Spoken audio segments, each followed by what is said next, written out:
SMITHEE TV in downtown Toronto with LIANA K. How did you get your start in the business?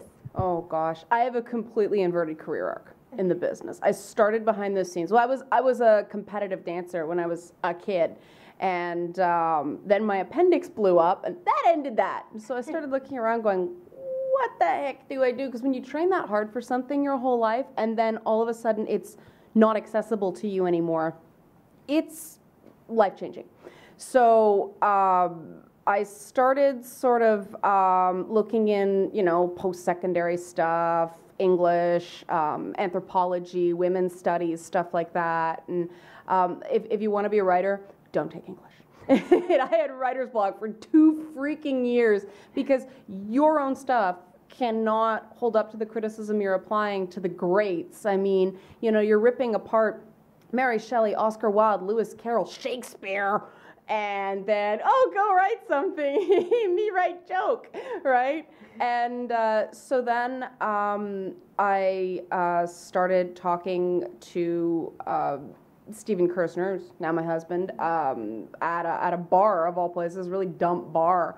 And I started sort of saying, there's this, and this you can do with the show, still keeping it sort of edgy and evocative, and I liked what they were doing with the show. I was a big fan of the old City TV show. I was just like, you don't have to change it, you just have to torque it, because women like seeing pretty women. I mean, let's face it, we all like that stuff. We just don't want to feel like we're not allowed to the party.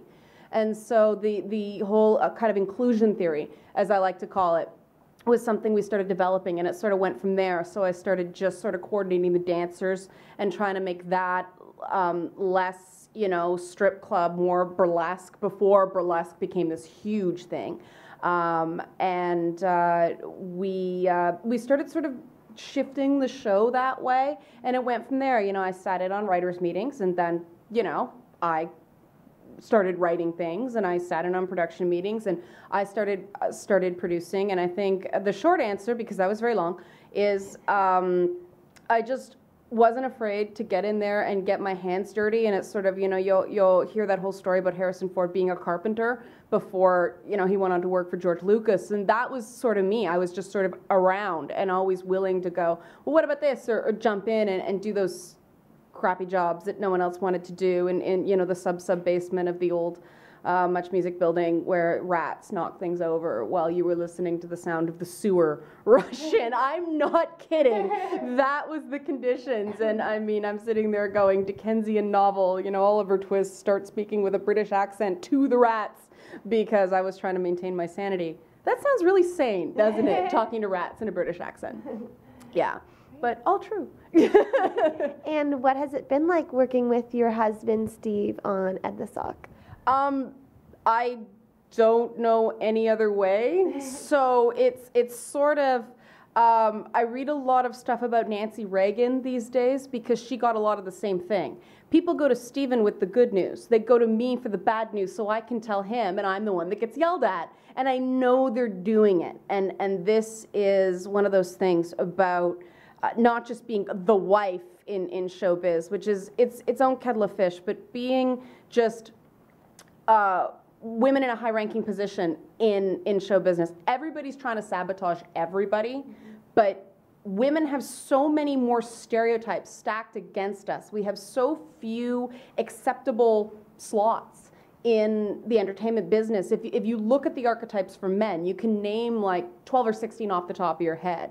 With women, there's maybe 3. You've got the wicked stepmother, you've got the princess, and then you've sort of got the femme fatale. And everybody's sort of divided into good girl, femme fatale, and you're one or the other. And the minute you get sort of any sort of assertiveness or any sort of age, you're not the ingenue anymore, and so you become, the wicked witch, because that's all there is, right? Cute little princess, wicked witch. And the minute you say no, wham! You're the wicked witch, because Hollywood's all based on who you want to take home from that party. And guys aren't going to take home the girl who's going to say no, right? And that's sort of the unfortunate thing. I mean, We know each other's rhythms by now so well that we can do improv at the drop of a hat. We can do bits that are that sound prepared and they're really not. If something goes wrong, we can go off script. We can adapt really well. We can serve each other up jokes. So it works really well that way. And so I guess, you know, knowing someone that well it's the best of times and the worst of times. I keep going back to Dickens. But it really is. But if you look at any of the great comedy teams, there was that synergy of you have to be able to finish each other's sentences, because comedy is about continuity. You have to stretch that, you know, sort of audience understanding to the point that you can make it funny, and you have to do it in a way that's not boring, right? So it's fascinating to me. I mean, Steven's very much a fly by the seat of your pants, do it all, really exciting. I'm much more of a structure person, because that's my coping device. I need to understand. And so it works well that way too, because, you know, a house needs a foundation and solid walls and a good sturdy roof and a good furnace and a good air conditioner and all that. But then if you really want a showstopper, you need this amazing decor as well. So I think we balance each other out really well that way. What is your favorite part about working on your CH show, I Hate Hollywood?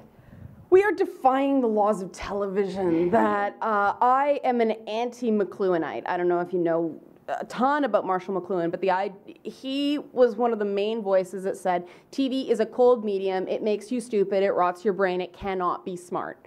You know, we are defying that. And that's very exciting to me, because I think that people are not given enough credit in terms of what they want from their media. The fact that documentary channels do so well, you know, anything that seems to be even remotely clever does so well that people want information. They want to feel like they're armed to take on the world a little bit better. And that's the difference between doing a show, you know, 10:30 Mondays instead of 11:30 Fridays. You're catching somebody at the beginning of their week where they need to sort of feel empowered, as opposed to, you know, you're performing a catharsis role at the end of the week where everybody just wants to kick back, turn off their brain, see things jiggle and have a ha-ha. I mean, it's a totally different time slot. It's our first time in prime time, which is cool. It's the first show my mom enjoys watching, which, I mean, that's always great. It's always a bit tough that, yeah, the show's really successful, the old late night show, but my mother couldn't stand it. It's not a mom show. Some moms watched it, and, you know, we love those moms, but my mom didn't. This one, you know, people are coming up to her at work. They're saying that more people tell her about the show than they talk to me about it, because everybody's terrified of me.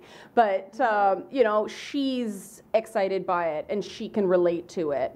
And that's, as dumb and cheesy as that sounds, that's probably been the coolest new thing. And what advice would you give to someone who's aspiring to get into the business? Oh, Lordy. There's this idea that you have to get discovered. And sure, that's true. But you can't control that. All you can control is what you're doing. And you have to be absolutely obsessed with finding your voice, refining your voice, and then maintaining that quality. I just read an article about, you know, an X Factor contestant who said they didn't fight hard enough to choose the songs that they knew they could sing. It's sort of the same thing. People are going, once you're sort of identified as one thing, people are going to make you do that one thing over and over and over and over and over again. And especially for women, we kind of have that crazy window from about, you know, 18 to 25, stretching into 28, that we can fulfill that one role, and then we sort of have to start defining our content for ourselves. And that's sort of what I saw for myself. I'm not willing to do the things that you have to do to be in those, you know, those predetermined roles that are always there. So I had to make my own job.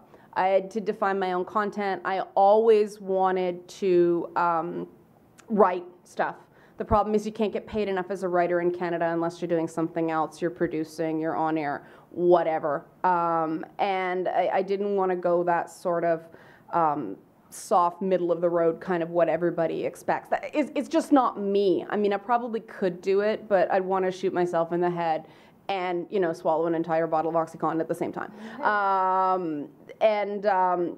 So you sort of have to know what you want, which, yeah, easy to say, hard to do, right?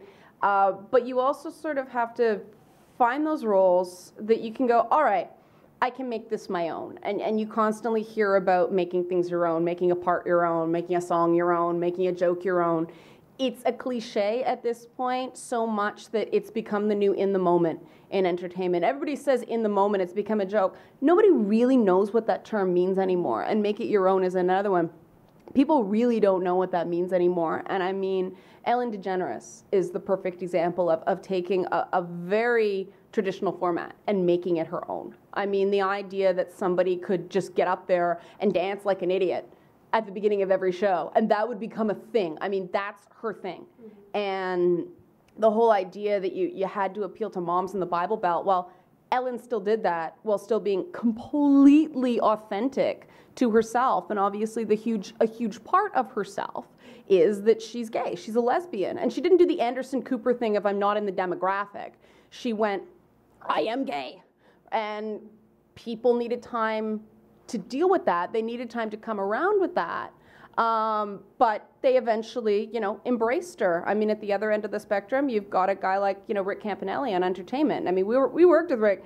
That's the real deal. And where's the best place to find out more information on you and all of your projects online? Okay, well, there's a few places. One is Twitter, obviously, Red LIANA K.